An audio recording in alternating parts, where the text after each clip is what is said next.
I would assume I'm not the only one out there who's been through a hard deconstruction of faith.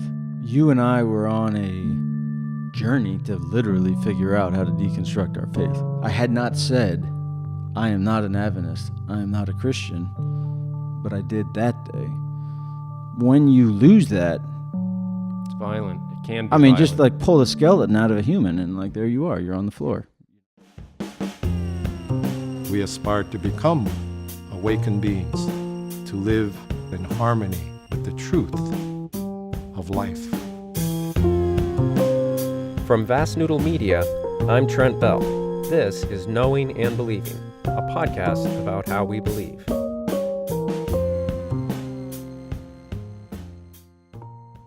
Welcome to episode number 3. This is my good friend Caleb Johnson. Oh, Trent, it's so good to be here right now. So good. Episode number 1 was basically me talking about my process of deconstruction. Episode number 2 was Amber. I'll have to listen to that one, Trent. Talking about her process of living with someone going through deconstruction while she was not, and of very firm and literal, what I would call conservative literal faith, and how we're You two making seem it so work. Civil. It's just a podcast, Rouge. Right. Yeah, it was really good. I'm Rouge. like, wow, those are civil, Rouge. intelligent people. Rouge is the... If you can make me sound as intelligent, that would be great. It's your own fault. It's on you, man. Okay. So our background, we've known each other since high school, giving each other wedgies, stuff like that. And then college, and went into business partnership together, then wanted to kill each other for a while, and then decided it's nice being friends. So we went back to that, didn't do business. Now we still do business together, but it's on our own terms, which is nice. We do business. Business. Both of us had the same religion growing up, and both had fathers that were pastors in the same religion, Seventh-day Adventism. And both were, I guess, everyone that knew us through high school would have said we were both extremely spiritual, adherent people to that faith, I would think. I think so. Yep. And that's... People were like, Trent, where are you going with this? And people were like, Caleb, relax. Probably, yeah. Right. And we have both gone through a process of deconstruction pretty equally or similarly over the last 8 years, I would say now, probably. Yeah, and it's probably not coincidental that it's... No, yeah, absolutely. It bodies influence bodies. Yeah. I don't like Trent, how that sounds. Do you want to explore that some more, Trent? No, I'm good. We're alone in a studio. Hilarious. So, yeah, both of us were highly involved in the local church where we lived, and I was a fence rider through pretty much everything. Yeah, you might be exaggerating to say you were highly involved. For me, it was highly involved. That's accurate. Yeah, for my personality. But it came to a point where both of us eventually openly were questioning and stepping back. Yeah, before we were in our religion, we had these enjoyable things called Sabbath school, where we would have open discussions about spiritual matters. And I always appreciated those. Yep, I kind of miss them because it's a good opportunity to discuss, but you and I remember in at least the last year, if not years, were kind of holding back our real opinions as to not unsettle people too much, even though we were saying unsettling things within that religion, such as not so sure that the world was really created in 6 days, but we can kind of go with that for now. Let's tread lightly and not. Let's tread lightly. So it was happening while we were still active. It was happening while we were in that religion, in that church, and I remember we eventually we got to do a separate Sabbath school where we can actually get to an idea of what are the steps that we can take before we even get to the Bible, before you decide Right. there's a God. If I we were forgot a about Martian that. and knew nothing and just stepped into this existence, Yep. and here's all these people believing this, how do we get from not knowing anything? Because our religion that. started with knowing everything, and it started after that step. And I think both you and I were like, wait a minute, like we're not even comfortable where we're at because There's a foundation it's here. it's the foundation that starts before these discussions start with that are giving us problems. So we're starting from a spot that we're not even comfortable with. So we have to go back a little bit. Yeah, I think it was from as I've listened to more people talk about this, it seems like that was a process of us both trying to take the next step of maturity and belief. And that's really condescending to people that have not taken this, and it offends them to say that.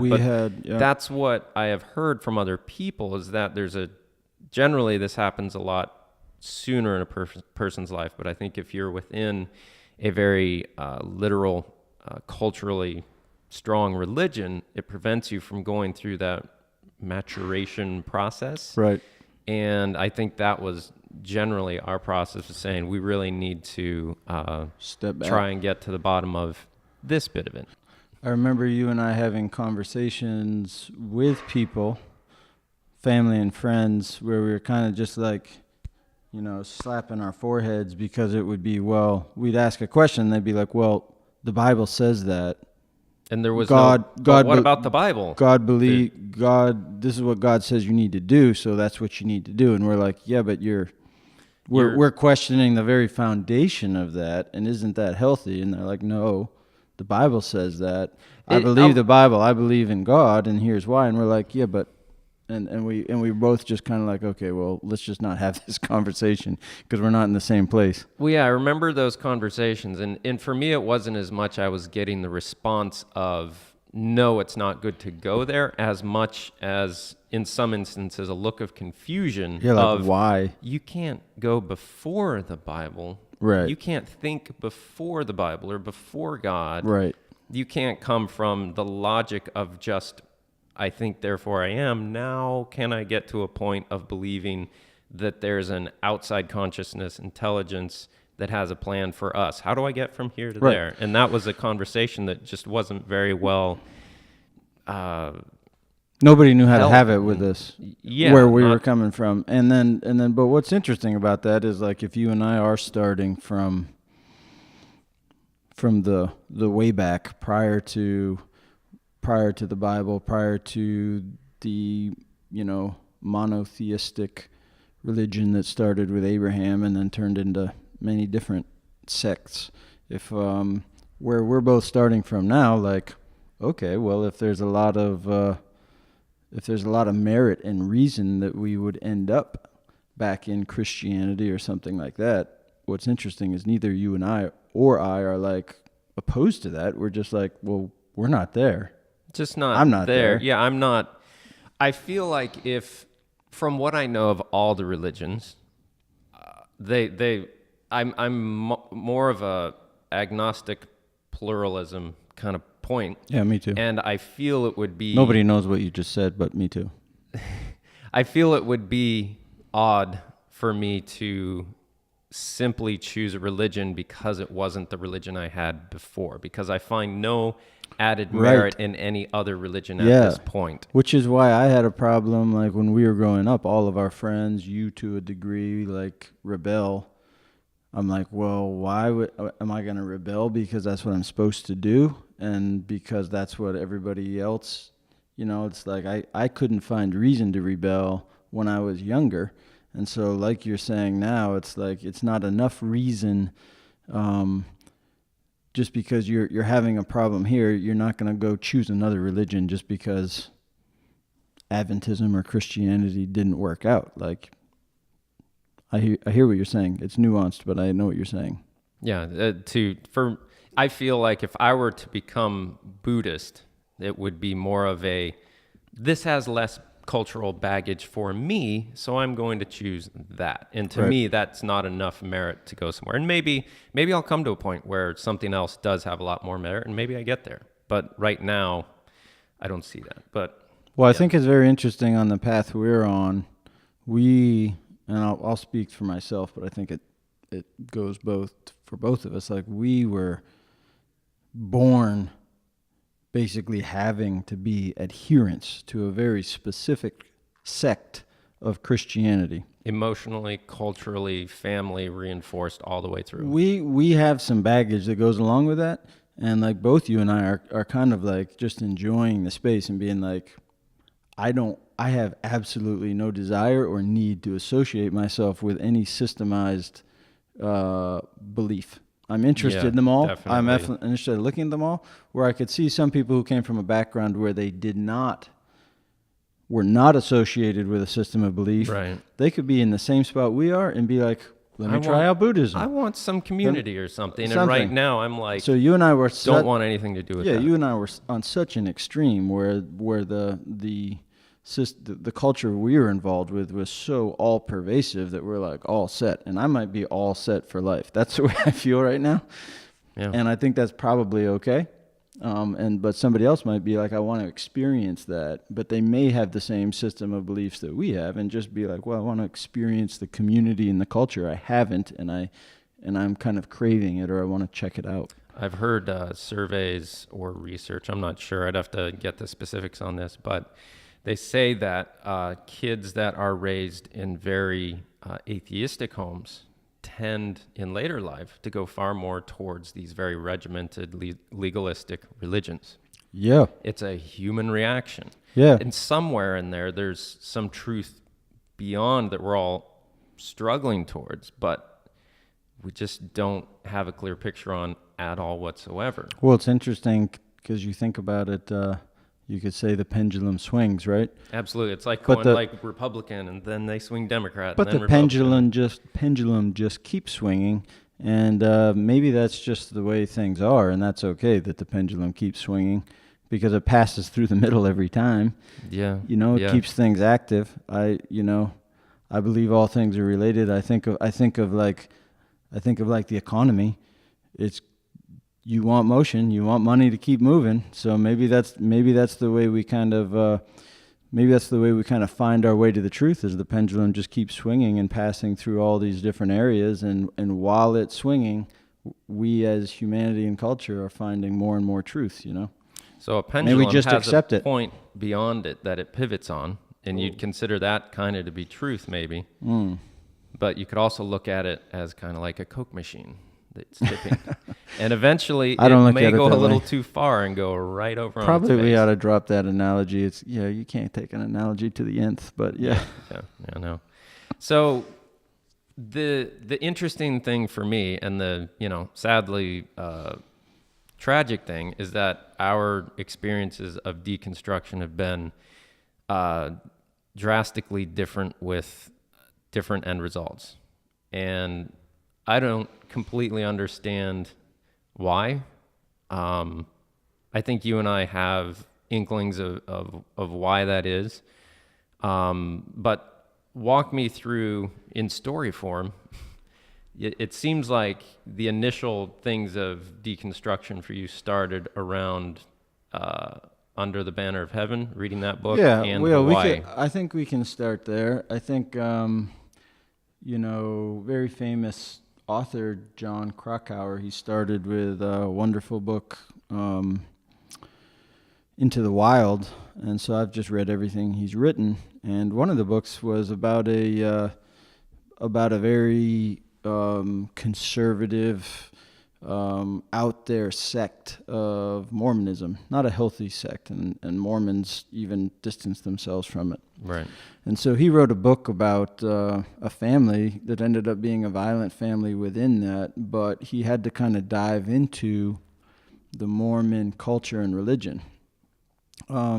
He looked at a very extreme portion of it, but sometimes when you look at an extreme, it helps you to, get into the more, more mainstream issues as well. So it was a hard look at the Mormon culture, that book was. And never mind all the violence associated with it and the weird, having multiple wives and all of that. Just the look at Mormonism started to a degree kind of take my breath away and be like, Whoa, whoa, whoa. wait a minute, this culture, and let's leave the religion entirely out of it, because there's not a lot of similarity between, as far as I can see, between the Seventh-day Adventist doctrine and the Mormon doctrine. They're entirely separate, not drawing any type of parallels there.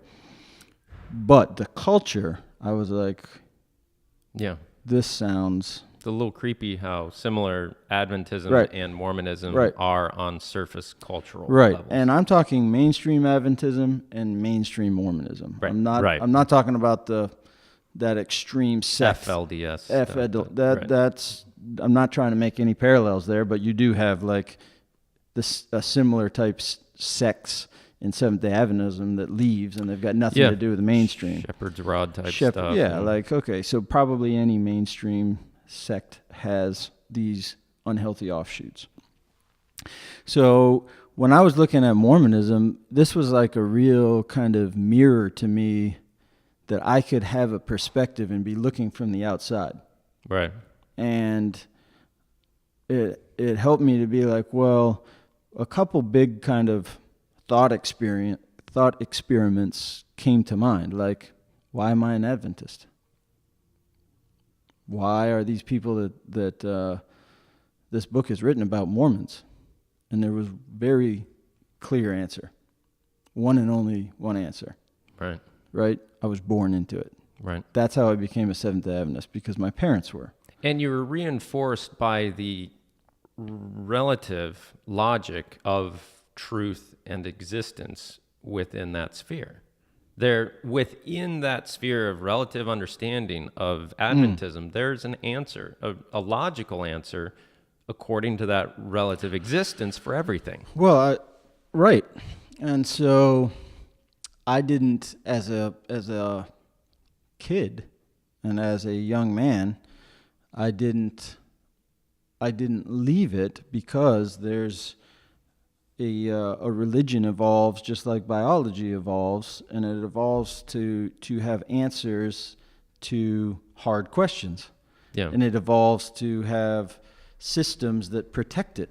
The system of religion I was born into, over a century or more than a century, Right. evolved very intelligent answers to hard questions. Like, and if you are in it, and all of your friends, your relatives, all of your education, all of your healthcare, if everything, if everything around you enforces those answers to those hard questions, then it takes a really big push to go seek other answers, go seek other questions. Unless you're just rebellious by nature and like, I don't need this. But that wasn't me. Right, I was looking no. I was looking for answers and looking to do the right thing since I can remember. I was Right. not looking... Answers, meaning, and purpose. And when you find your purpose, you go with it 100%. And I was handed my purpose Yeah. when I was a kid, and that purpose was, go and make as many Seventh-day Adventists as you can. Always made me extremely uncomfortable. Mm. Never, to my knowledge, made a single convert in my life. I feel good about that. But the point is like I wasn't dragged along. I think I was Continually reinforced within the system. continually reinforced within the system, and I didn't find, and there was good enough answers that got me into my 30s. Yeah, and if you stay within that relative system, it makes sense within that sphere of Right. understanding The and culture. The science has apologetics that make sense to a 20-year-old who's not a scientist. Yeah. Do you know what I'm saying? Yeah. The religion itself has a whole series of enforcements by theologists and philosophers and all sorts of people that enforce the idea of Christianity and and Seventh-day Adventism. So there's a lot of great answers because it's where we grew up, just like the Mormons, there's 15, 18 million people worldwide, highly intelligent people, highly educated people. There's great answers. So what reading this book about Mormonism did is I was raised in a different sect, and I read about the Mormon religion, which I had at the time, and I'm like, yeah, I'm not going over to join that. I wasn't born into it. To me, on the outside, it smells. That's crazy at its foundation from the outside. From but the then outside. You're like, if I'm over there looking at me, do they see me as crazy? Right, and I think they do. That's why there's 15 million Mormons and 15 million And we're Adventists. talking the mainstream Mormons. Like the mainstream, really we're not great talking Mormons. FLDS, like the great, wonderful, These are normal surgeons. Mormon people. These are business people. And the normal Adventists that are liberal and everything else are like, well, you guys are crazy. at your Amazing foundation. people. They're like, you're crazy at your foundation. Oh, wait, maybe we're both kind of a little off. Or maybe we're not, and we're both a little right, and that's okay. I don't know. Okay, well, let me get through this. So that's just it. That's what the Mormon Church did this for me. I see clearly that there is nothing in the theology or the culture of Mormonism that draws me in. The culture. I mean, if you look Let me at just the get through this. Okay. There's nothing that draws me in. I am not going to become a Mormon. Mm-hmm. Okay? Why are 17 million people over there Mormon? I see there's a lot of number one, there's a ton of people born into it and they stick with it for the same reasons I stuck with it. And they have big Number families. two, another thing that I saw happen is there's this big outreach, and that outreach tends towards very disadvantaged people. Under-resourced people where the overall culture and the overall message is a breath of fresh air. It really feels good because it gives them a boost, it gives them structure, it gives them hope, it gives them something to believe in. So a lot of Mormon converts happen because it's a wonderful culture with a lot to offer. Same thing with Adventism. Wonderful culture, a lot of things to offer. Great medical, great education, great message about the way humans should relate to humans, great message about, how you should take care of your body, all these wonderful things to disadvantaged people. This feels great. Let's and jump it is on board great. with that pattern of behavior because it has good results. And it does. But then you look at highly educated people, they're not signing up in the same numbers. They're rarely signing up. And then in my own experience, when I did watch highly educated people come into the Adventist system, they didn't tend to last that long. 2, 3, 4 years. So let's not go down there. We're trying to tell a story here. The story is that Mormonism gave me an outside perspective on my own life. Right. Leaving theology out of it, the culture and the circumstances by which I became an Adventist, I saw in the mirror, and I'm like, I made the connection that if I was born a Mormon, you'd be towing that up the hill. I would be towing Mormonism up the hill. Right. That is why I'm an Adventist. That's the first thing that happened to me, right? And so that started me down a path that really hit me between the eyes. I mean, it was like, it shook me. And I don't know, it was interesting to hear. I spoke to a close friend, and she said, oh, yeah, I remember when you read that book, that was really hard on you. I figured I was just all alone in my little world of doubt and confusion as a result of reading this book. But apparently I said to one of my close friends, then she remembers it. So that started, I think that was, even though it's all probably a very gradual process, for me that was the start of it. And then, like you mentioned, I visited a natural history museum in Hawaii, and I'm like, just looking at the displays and using my own common sense, I'm like, I can't. This 6-day creation, the world's 6,000 years old. I'd had doubts about that for a long time.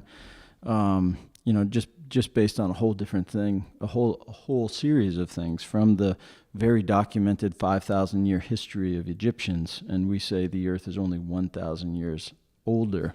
Do you know the Roman culture is far closer to us in time than the Egyptian culture, That's crazy. That's interesting to think about. or the foundation of the dish. That's crazy. So all these things started to happen to me, but primarily there was a couple of things that really started me down a path of questioning. That the Mormon Church as a mirror to our own, the discomfort I had with the idea of a young Earth as it relates to the thousands and millions of thinkers and scientists out there who just can't get there, and I couldn't get there logically. I couldn't get there. There was all sorts of problems where I just couldn't get behind this idea of 6 literal days of creation in 6,000 years. Right. And so if we get into the story of the deconstruction for me, all this stuff is making me uncomfortable with what I'm teaching my children and what I'm trying to adhere to in our church community. And I found myself having to speak about, when I was speaking at church or teaching, I found myself having to be gentle in what I said about my doubts, and then just focus on things that kind of left religion behind and were just dealing with social issues. Yeah. And I'll always remember, you and I have talked about it, the last sermon I ever preached was basically like, all the social rules around Christianity are really great.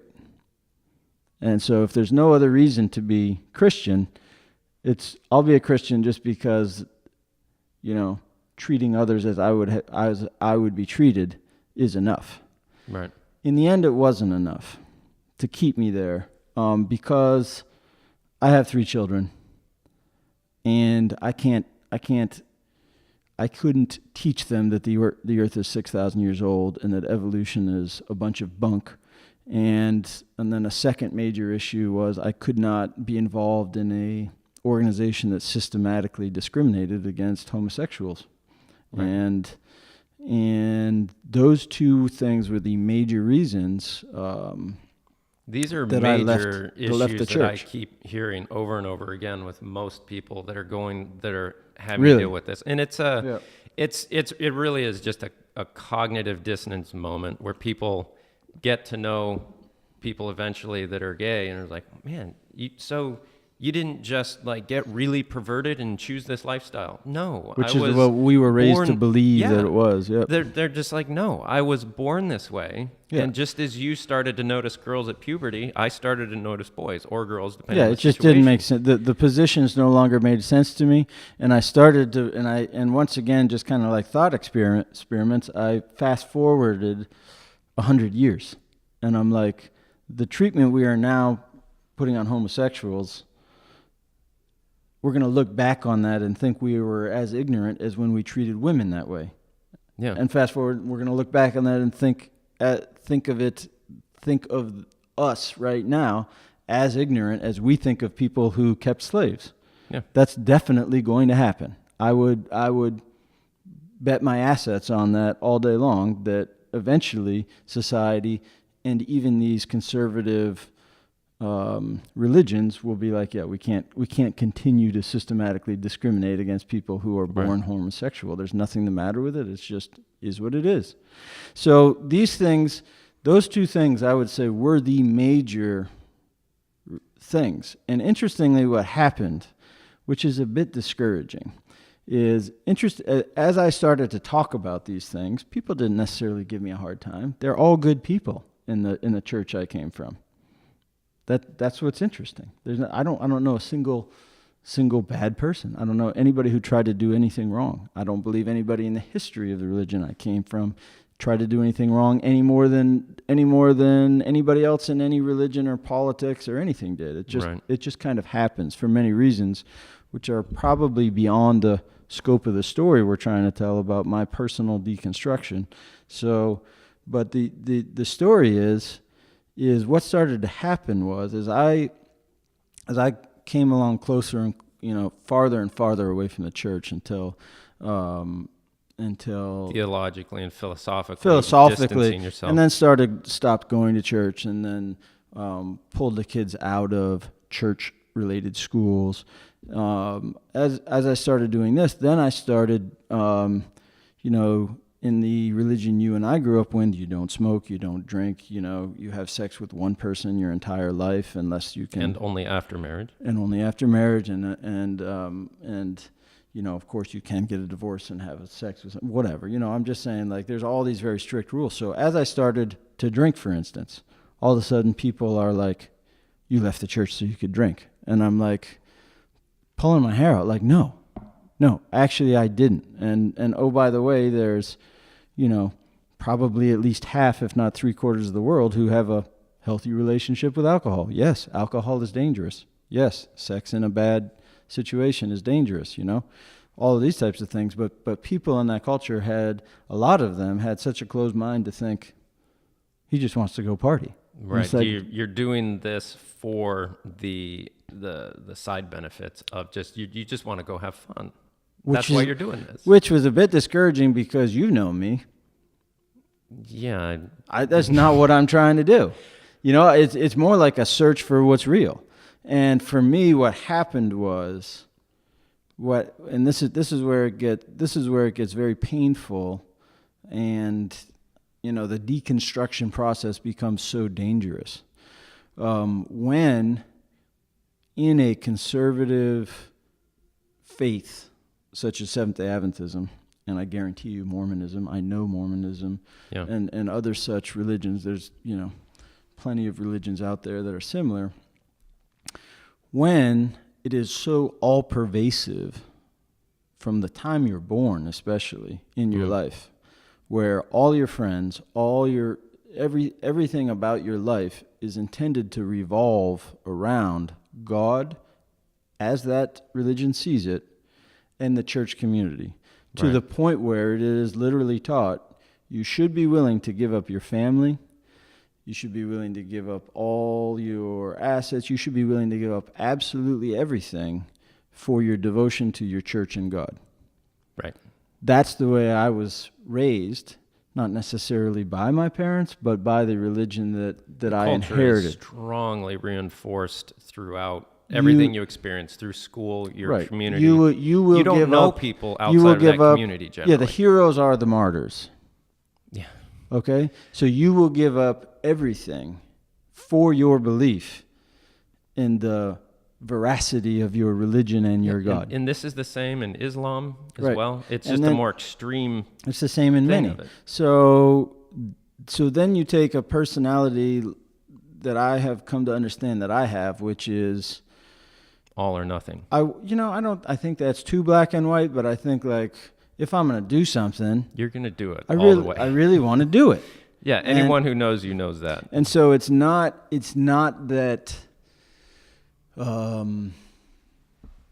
it's not that I like carry around that like a banner or something, and it's not that was put in me. I think that there's just, I don't know if 25% of people out there are that way, but that's the way I am. And so I was all in. And not necessarily by choice. I was all in by circumstance and because that's the personality, the set of genes I was born with. Right. So then, as I start to discover that, wait a minute, I knew in the back of my mind all along that I had a problem with belief. And I think if we went back and we talked to people who knew my kind of spiritual journey, if you will, I would no longer say that, but they would tell you. I remember we had a really wonderful pastor when we first came here to Maine. His name was Rick Kuntz, and I would always confess to him, like, he'd be like, "Oh, Caleb, you're so great for the church, and you're doing such great work and everything." And I'd be like, "Yeah, but I really don't believe. Isn't that a problem?" And he'd be like, "Oh, everybody's that way." And That's true. Right. And he, like, I talked with him at Josiah's wedding, and like I had to like hold back tears just talking to this guy. He's the most pure example of a guy just loving everyone around him. And he casts off a lot of like the Adventist culture and stuff as just kind of like whatever, yeah. But what's really important here? Yeah, he totally believes, and that's interesting to me. Like, I keep coming back to this idea of, well, why not just switch out the words God and love? Because the Bible, if you're approaching it mathematically, just take God and put it there with all the baggage. Yeah, sure. And just put in the word love and go probably good to forward go, with that. yeah. Like, what would love do in this situation? What's love want us to do? That Right. works for me. But anyways, you... So yeah, I think the point is that I was getting to is that in this conservative Christian religion that I was born into, with the personality I have, everything about my life was welded to that framework of religion. If it was bolted, it had Loctite on it too. It was stuck and Reinforced by your personality. reinforced by my personality, and that's neither good nor bad. That just is. Yeah. Okay, and then the religion is neither good nor bad. It just is. But those two things came together, and I was welded and expected to be, and taught that that's the way I was supposed to be to this religion, to this system of belief. I was supposed to be able to give up my life, my children, my parents, all for the cause. It's that, and so just the depth to which that religion is supposed to be all-encompassing, we don't have to go into all that. Just know that a religion like that teaches you that. If you're not willing to give up everything, including your children and your parents and everything that is most important for the cause, then you are not right. In my story, with that culture behind us, everything about my life is built around this system of belief. They're all welded together very tightly. So over the course of, I'm going to say, a very solid 6-8 years, I am emotionally and in my heart and in my belief systems like, I don't know if I can keep doing this, right? And so eventually I'm stepped far enough away from it, but where I'm not attending church, people know that there's something up, but I'm still not like I'm done. Right. I'm not a Seventh-day Adventist anymore. I'm not a Christian anymore. I haven't made that because it's so all-consuming. So when I do get to that point where I'm stepping away, when I start pulling away the framework that my behavior, my system of beliefs are attached to, you find that you have to rebuild a framework. And for a time, which I think I'm just kind of coming out of, for a time, you are, I don't have a better way of saying it, but your life is just without a structure. It's demolished. Because I was raised stuck on this very specific structure, which literally says we know how the world began, we know how the world ends, and we know exactly how you're supposed to behave between those 2 points. There's no ambiguity, right? Or at least very little, right? So when I pull that out and I'm like, well, I can't do that anymore for the reasons I've already talked about, then for me, I'm left out there not really understanding exactly how I should relate to the world, exactly how I should relate to ethics and morality. Not really sure how to handle my family, how to handle my weekends, how to handle everything. You're just kind of floating free. And then you add on top of that, I had a real, I think, disappointment and anger that I had spent so much time dedicated to an idea, not as a choice of my own, but dedicated to an idea that I could no longer say that I could stand behind. So right. I felt like I had wasted a lot of time. I felt like I had wasted a lot of resources. I felt very similar to maybe the way a kid feels when you're like, yeah, actually we're just kidding about that Santa Claus thing, Yeah. No. I guess that's not a great analogy because It's everybody. a scalable analogy. It's a scalable, but it's not that. Nobody tried to do me wrong, and I don't believe anybody did me wrong. I believe my parents did a great job. I believe they believe in something that really works for them, and that's great. But I had an anger about it, and that's difficult. I just had to go through it, and I'm still going through it. So, when you pull out of such a religion, I think it's a really tentative, difficult moment. And I don't know that I could have done it any better because of who I am. And that's a really interesting thing that I'm just coming to now. Like I don't think I could have gently got out of it. You think this was just in the cards for you? That's just I do. kind of what it was. I think that's true. And I don't know if I believe in, destiny and things are meant to be or not. I can't really tell. It seems like things do kind of all, work towards an end. I don't know. Yeah. It seems we do have the ability to, it seems, related to the way time really works and that it's not linear. It seems like there's some type of interesting idea of things are meant to be in there.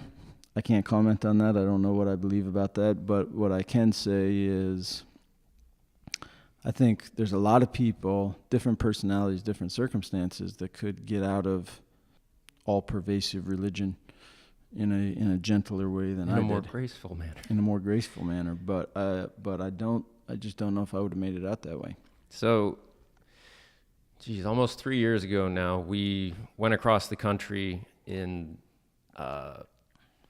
a little van filming our process of deconstruction for a documentary film that will be forthcoming some decade. We'll see.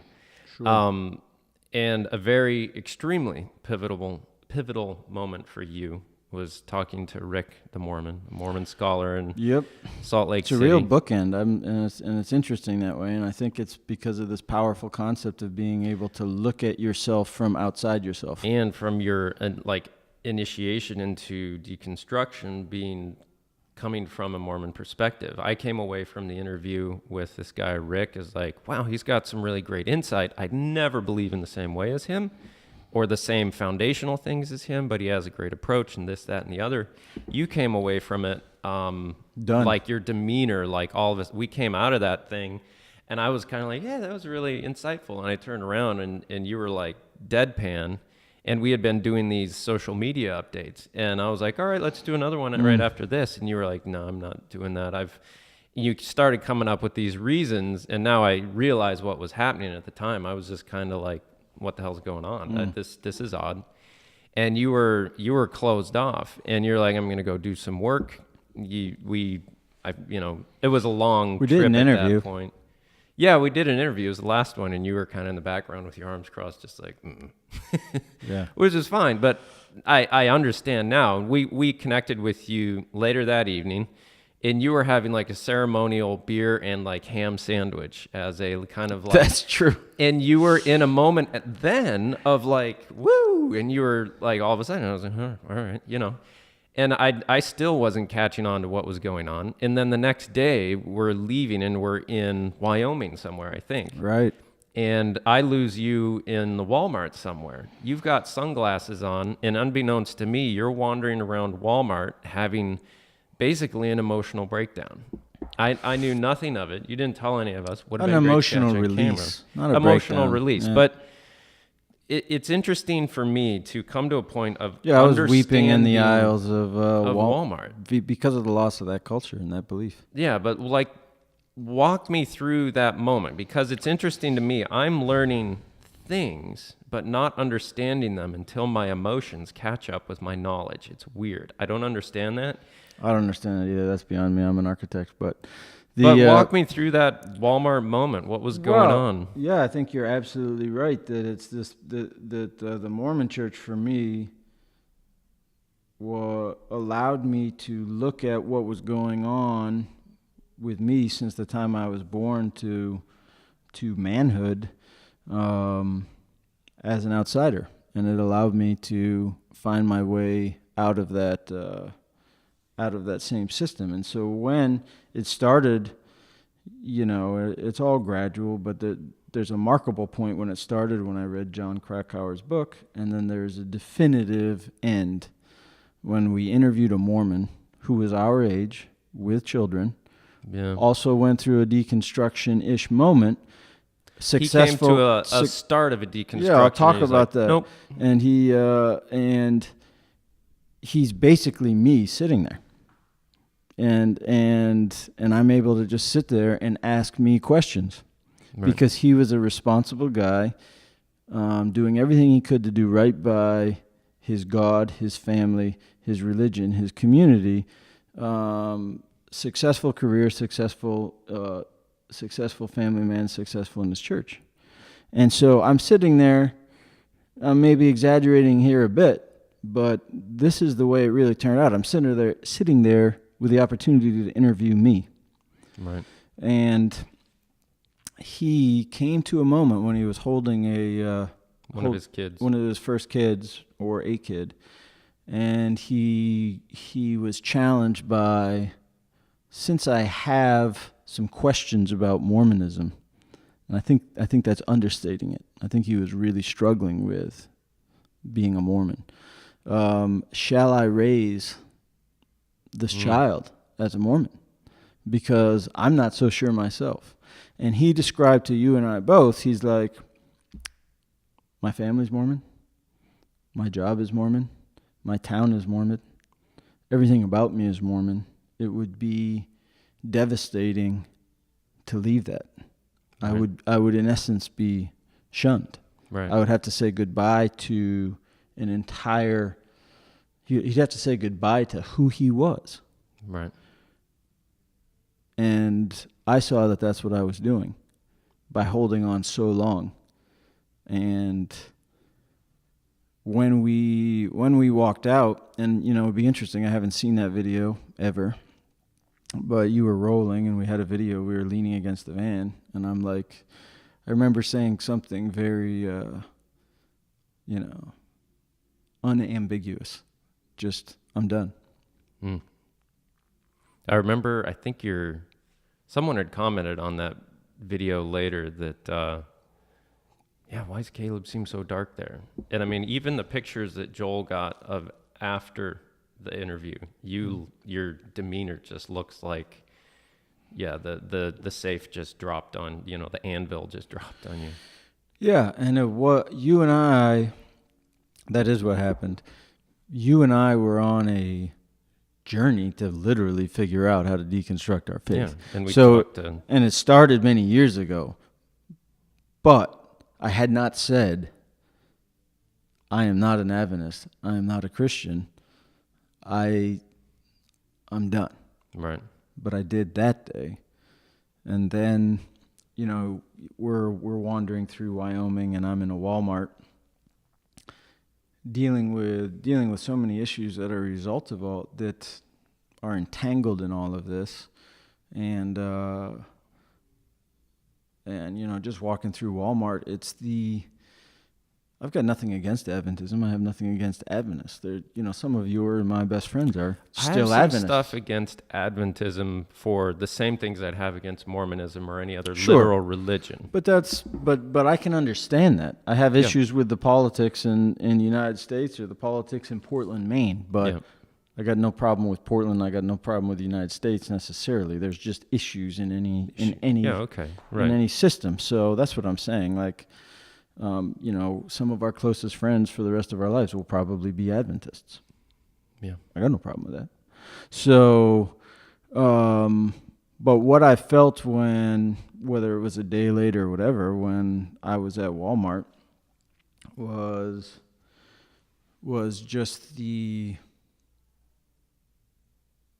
end and the loss of that part of my life, which, as I described at the beginning of this interview, your life, my life, because I allowed it to be, was welded to it. Right. It was every piece and part.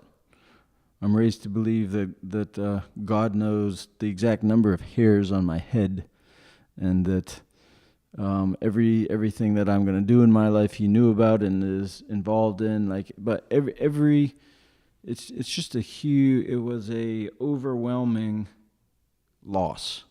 And for you, that was a God and Adventism one and the same moment?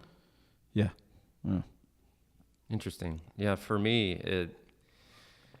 it is just personality-wise, it's a very different thing. Well, I'm not saying I don't believe in God, but I think that's such a loaded word that people listening to me, they, take an hour to deconstruct what that means. But I'm saying, but at that moment, they were in the same container, and it was at least a moment of a car wreck and seeing if there's anything living afterwards. And as well as I do, Adventism, Seventh-day Adventism, like many religions, builds itself to itself as the only true religion. Yeah.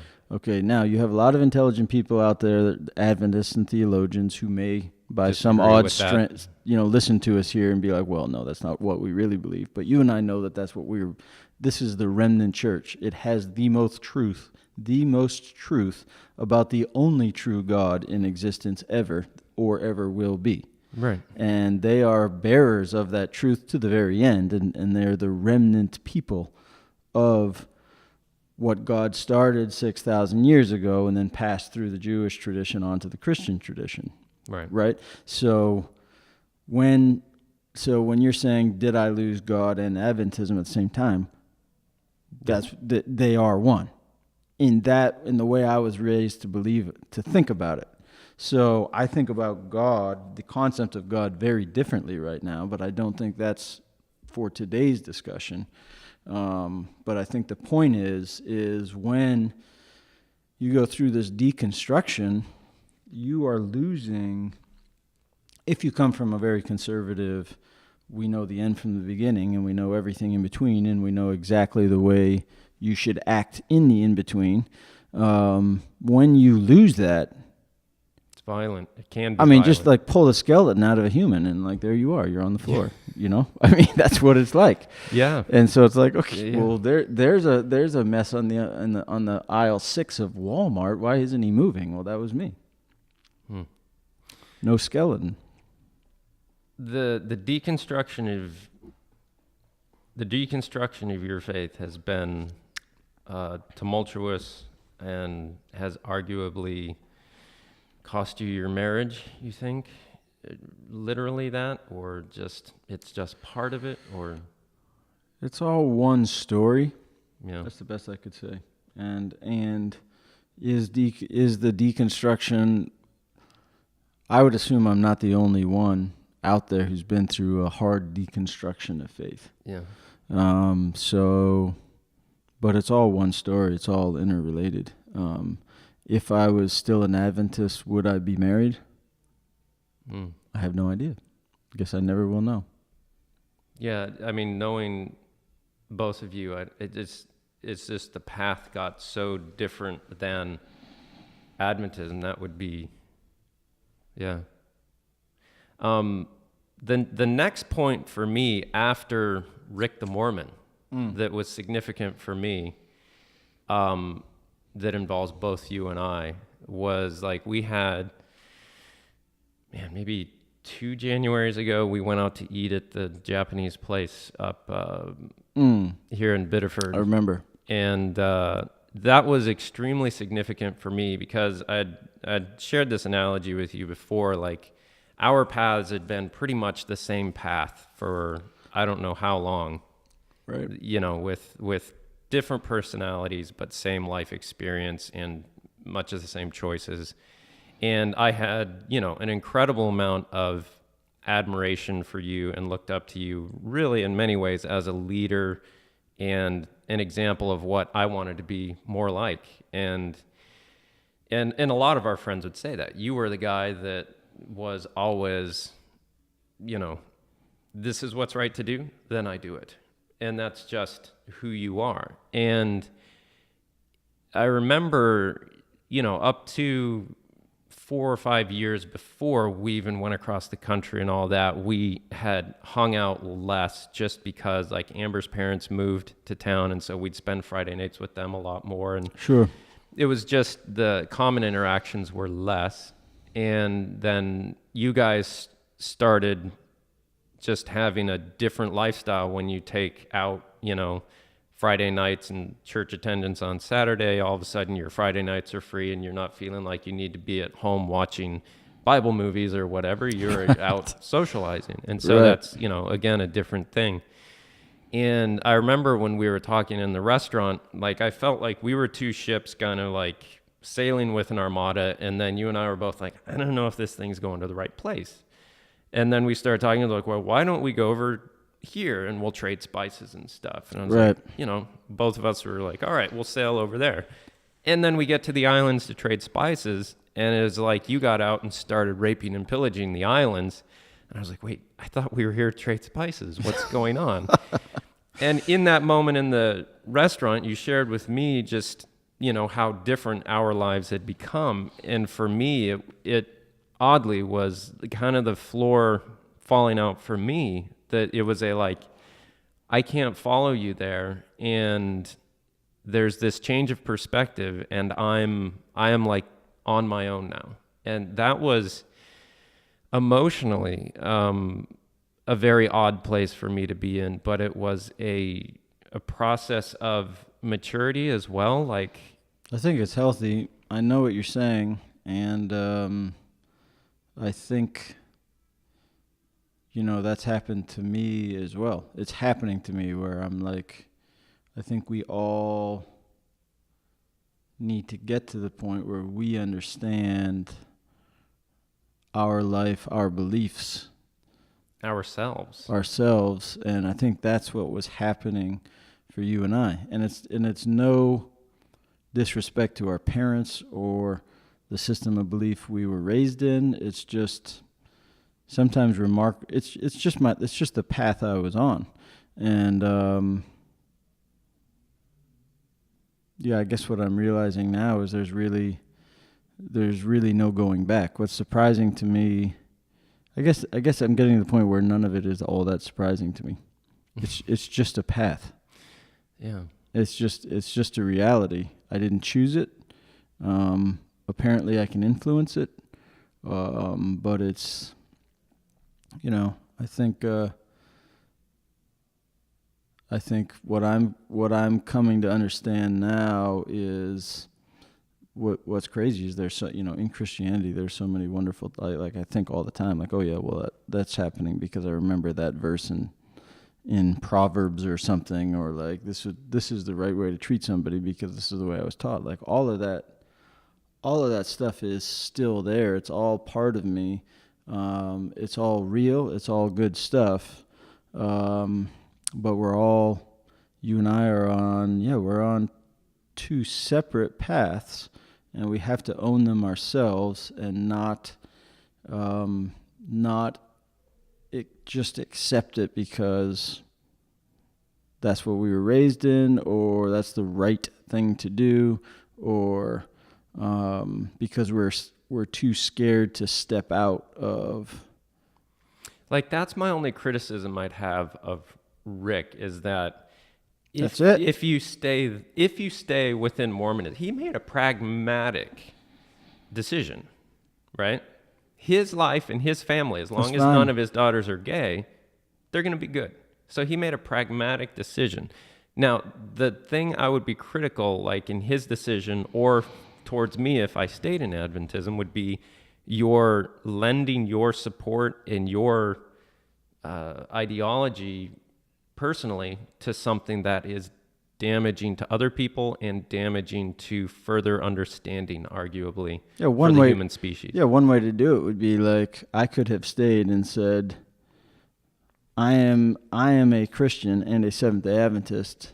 I do not believe in a 6,000-year-old earth or a 6-day creation. I believe that is a well-written, ancient myth designed to help us to talk about the issues, understand origins. Yeah, just to have discussions, and there's some truth in it, but in the end, it's a poem, right? And it's not the way it literally happened. I could have stayed in Adventist and gone down that path, and then I could have stayed in Adventist and said, I'm a Seventh-day Adventist, and a Christian, and I believe that there's nothing the matter with homosexuality. We need some gay ministers in here The because they're problem- underrepresented The problem with that is I'd be swimming against the tide and going against the very foundational belief of that religion. And so I'm like, I don't need to do that. And because it's clear that I am not one of them anymore. Right. In terms of, we're all human. I got no problem with any of them, but I am not a believer anymore. So I'm not going to stay and do this. I made a somewhat odd realization a while ago that I left a religion because I felt it was not morally where it needed to be. That's why I left. I didn't leave so I could go drink. I left because I had ethical problems with systematic discrimination, and I had, academic problems with and ethical problems and moral problems with teaching my kids and other people something that I didn't believe to be true. Right. That's why I left. End of it, But it's a very painful experience, and the problem is that when your whole life's being is connected to it, when you pull it out, you're in a precarious spot right there. Yeah, and it's when I look at both of our deconstructions, I being the fence rider and you being the guy that's putting the whole town on a sled and pulling it up where it needs to be. Like I looked at the house I had and I was like, all right, I'm going to strip everything down to the studs and repair the foundation in a couple places. Nicely and rebuild. Done. That's a great way to do it. Where you were like, I'd we're recommend going that. down to bedrock. The house Right. is getting taken away and we're rebuilding. And we might even go through the bedrock a bit. That's Right. just the different I wouldn't approach. recommend that, but I don't know. You wouldn't do it I any don't other know way. that I could have made it out, and it's important to me. I know, and it might be hard for other people, in my family to hear it, but it's important to me that I made it out. Yeah. Where are you now spiritually? Yeah, I'm just really, really open. And let me precede that with, after all this loss, Yeah. pain, and, disruption to your normal life, married life, Yeah. personal life, Yeah. surrounding all of this, maybe not directly caused by it, but why after all that are you not an ardent atheist? Yeah, I'm definitely not an ardent atheist. I don't even say I'm an atheist. I think I'm a guy on a search, and I'm not going to tell you I know what's right and what's not right, which is exactly the opposite place that I was before. So that could just be, plain old human nature working on me there. But where I'm at spiritually is I believe that there's likely dimensions about our world that we don't understand. As a matter of fact, it sounds silly for me even to say that that's a belief. There are physicists that would, they believe or they hypothesize that there are multidimensional universes Right. within themselves. So there you go. So I make no statements to anybody that I've got it figured out and that this is the way I think it is. I think that the religions that have made it for hundreds or thousands of years have some very good things in them. Therefore, humans keep them around. Right. And I think there's a lot to be learned from each of them. I think it's unlikely that the very rigid ideas about the spiritual beings behind them, God, are accurate in their details. I think they're probably accurate in the spirit of them. I think probably if you look, the best way I can put it, and this sounds so Christian that it's a little bit eerie for me, but the best way I can visualize my belief system right now is picture a community of people living inside a kind of foggy bubble. And there's certain things happening outside that foggy bubble that 99% of the people inside the bubble can't even see. But there's one person in that bubble who is noticing something going on out there, and over that person's lifetime, they can kind of make out some things that are predictable about that event or being outside of the murky bubble. And that person says, listen, I'm seeing something out there. Hence the name of my new religion, Murky Bubble. Okay, good. Church of Murky Bubble.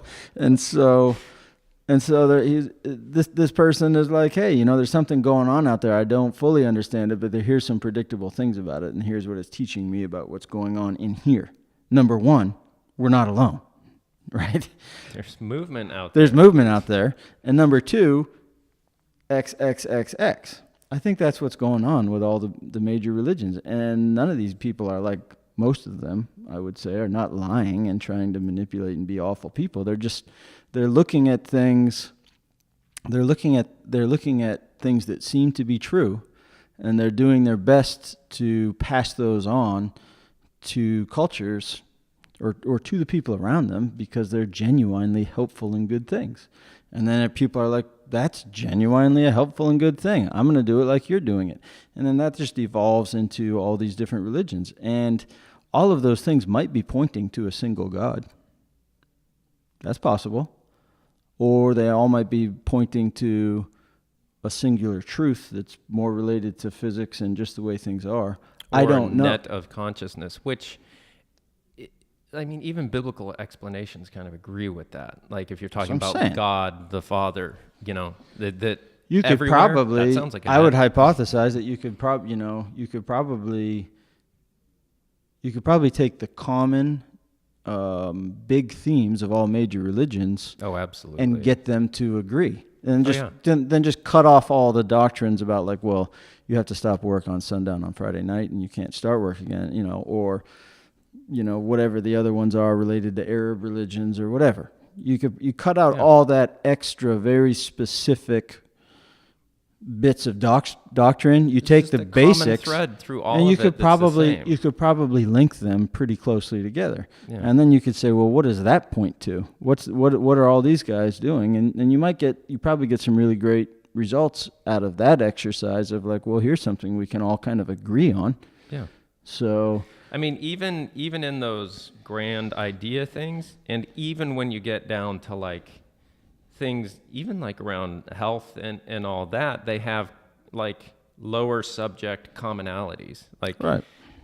Which is just odd. But then, you know, they take them to an extreme, and it gets crazy, and people want tribalism, and they want to force other people, and blah blah blah. So to answer your question, that's the way I see religion right now. I'm not opposed to it. I'm not for it. I spent 38 years or something like that dedicated to it. Like, I'm doing other things right now. So I'm going to picture you in the foggy bubble in an easy chair, kind of like chilling, looking out like, yeah, there's some movement. As it's related to spirituality, that's not the way I'm running the rest of my life, but but as it's related to spirituality, and I think, you know, you and I, when we were on that road trip, like, it probably hasn't changed much. Like, there's a stream rolling by me, bubbling and talking and moving and making its own way because of forces outside of itself. I'm just lying on a rock or a log next to that stream, listening to it. That's it. That's a good analogy. End of story. That's what I'm doing about spirituality and religion. And further than that, like, there's people who might be like, oh, well, he's in trouble then because, you know, he's not making disciples of all people, or he's not following this truth about Allah or whatever. Like, that's nice. Let them believe that. I know that if the God that I was taught to believe in is real, I'm all set. He and I are square. Right. Regardless of whether or not I quit work exactly on sundown a couple minutes beforehand so that I'm not guarding the edges of Sabbath or not. Like, I'm all set either way. Nothing in my life in the past or now is a big enough deal to a God that's as big as the religions put him out there that he's got a problem with me. Or it. So that's what I'm saying. So that's where I'm at, spiritually speaking. I'm not scared. I don't think I'm facing financial ruin. I don't think I'm, facing a fiery hell. I'm no longer nervous about me and God. I'm no longer nervous about doing the right thing. Spiritually speaking, I'm quietly laying on a log next to a bubbling stream. So if we were, oddly, over this past week, I've had what you would call an existential crisis. Oh my goodness. What's going on?